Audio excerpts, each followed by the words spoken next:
Hey everybody, it's NoVanityBran from the CABAL, back with another episode of Foxhole War Stories.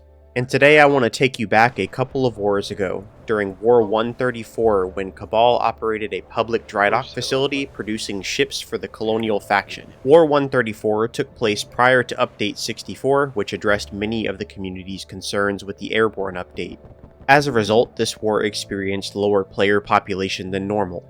During War 134, CABAL operated as one of the main regiments leading the Eastern naval effort. We built several ships of our own, including destroyers, submarines, an aircraft carrier, and for the first time in our regiment's history, we successfully built a battleship. Battleships are the most combat-effective ships in the game, sporting two triple 150mm cannons and a twin 120mm cannon. A battleship brings enough firepower to level any town base or defenses, but at the premium cost of around 3,200 rare metals. Battleships are a lot of effort, and are prime targets for partisan players looking to score a big kill on a dry dock. I'm sorry, baby. Once our battleship was finished, we began planning an invasion force that would include our battleship, a destroyer and longhook provided by the 113th Regiment, and air support provided by the HUGE Regiment. Our plan was to sail through the eastern rivers, through Reaver's Pass, up to Tempest Island. It's a Warden watchtower. You can see it on the map, dude. It's blue on Yes, map. you see it on map. I can see your mom on It's the map. Warden. To capture the Warden airfield on the island and prevent Wardens from deploying torpedo bombers from that airfield. However, this operation turned out to be much larger than we originally anticipated. Our fleet of large ships, barges, and planes met up in the Fingers, where we then crossed the southeastern border into Tempest Island to avoid radar detection for as long as possible. We traveled along the region's border, past Blackwatch, and rolled up closer to the shore east of the Reef's relic base, where the Warden airfield was located. A quick barrage of 150mm shells wiped out the relic base and the surrounding defenses so our allies could push.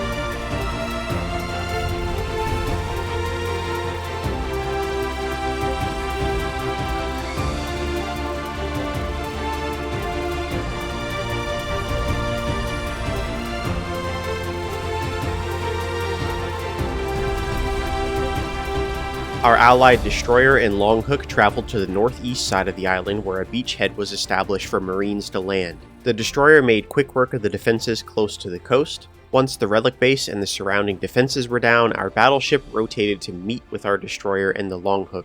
Once there, our combined fleet destroyed all of the Warden's defenses leading up to the relic base at the Reef. Then, our construction vehicles deployed from their barges onto the beach and Marines escorted them to the relic base.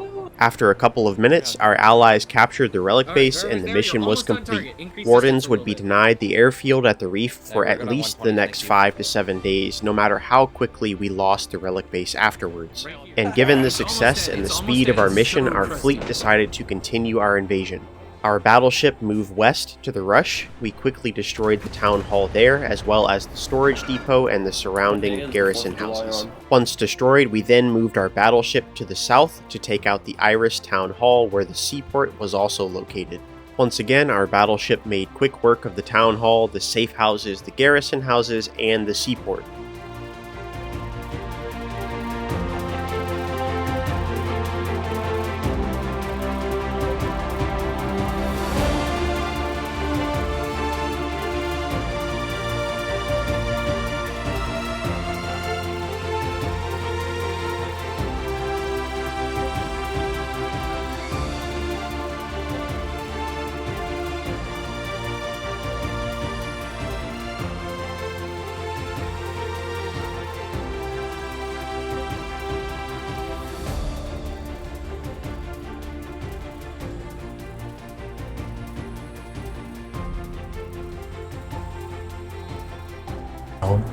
Yeah, no, we can.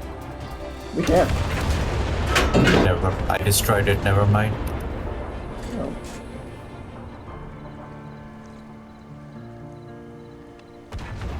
Alright, walk the distance back, guys. Walk the distance back. Let's hit this cluster. And having experienced little to no Warden resistance up to this point, we decided to move to the southern point of the island to finish off the last couple of towns.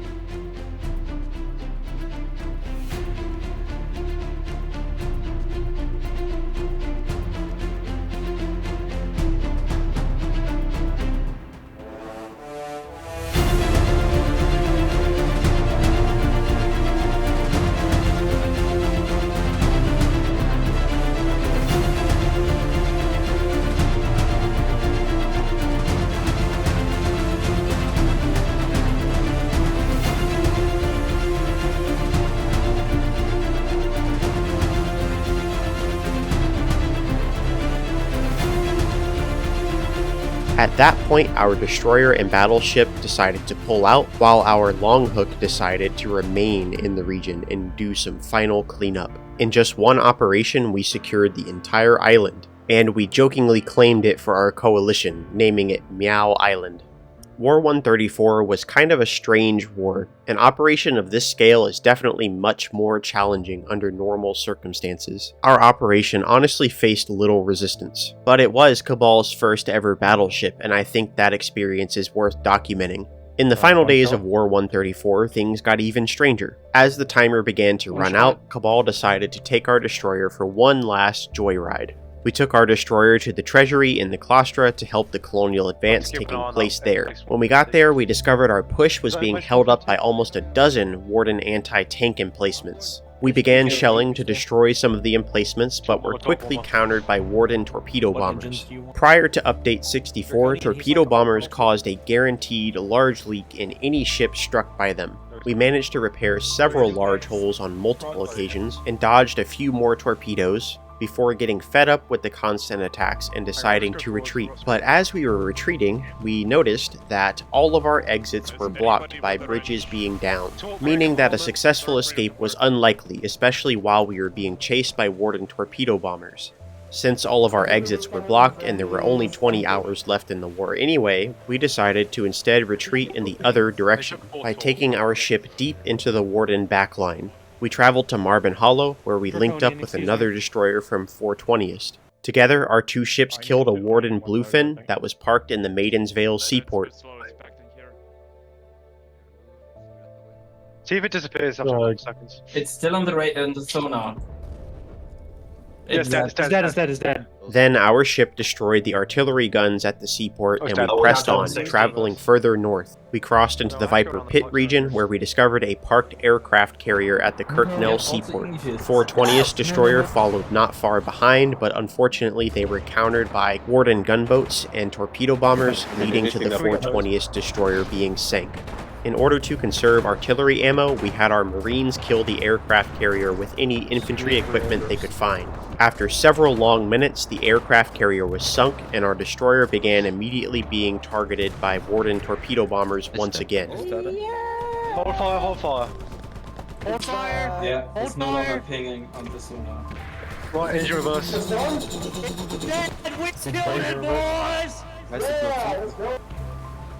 We were struck by 2 torpedoes. While repairing, we continued to head north, but Wardens blocked the bridge with infantry. We sent some Marines off of the ship with weapons to counter them. It took a few minutes, but our Marines were successful, and we were able to open the bridge to pass through further north. But, of course, once we passed through the bridge, a Warden torpedo bomber showed up once again, and we were struck by another torpedo in our middle compartment. We pressed on, and it was at this point that we decided that our mission was to try and make it to Hal County, as far back in the Warden backlines as we could realistically reach. As the last bridge before Hal County opened, our crew celebrated. Bridge in motion! Yes! Let's fucking go!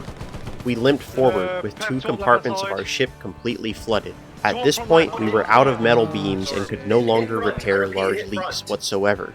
And as we crossed into Hal County, some Warden tourists began to show up. We passed by a Warden freighter, and a Warden mine-laying boat followed us on our journey. It kind of felt like when Forrest Gump would pass through towns and those random runners would join him on his journey. I wonder if those Wardens thought that we were doing this for some kind of, profound cause or something. But no, I just felt like running. Running on empty.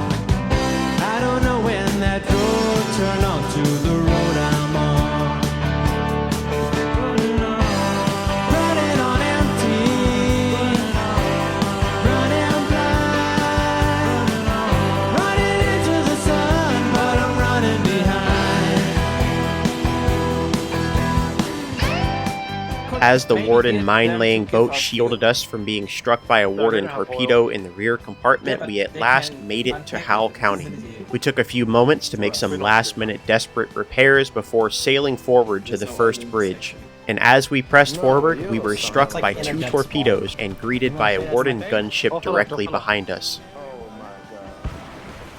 Oh, fuck me. 300 is like... It's in the middle. The call you're making is in the middle of the ship. I only have 1. Whole back compartment. Small hole. Oh, there's a gunboat. There's a gunboat. Is that an iron ship or gunboat? Rear turret. Turn around. Back gun, turn around. Back gun's got no ammo. Back gun's never gonna get ammo.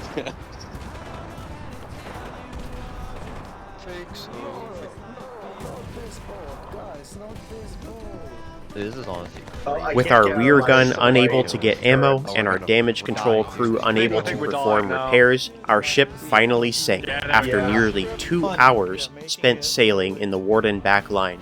If you'd like to follow us on journeys like this one, consider subscribing to our YouTube channel. I greatly appreciate every single comment, every single like, and every single new subscriber. Thank you all for watching yet another episode of Foxhole War Stories. I'm NoVanityBran, and I will see you on the front lines. So what? We've killed. I didn't even Mercy realize we were in and Bluefin. County. God damn.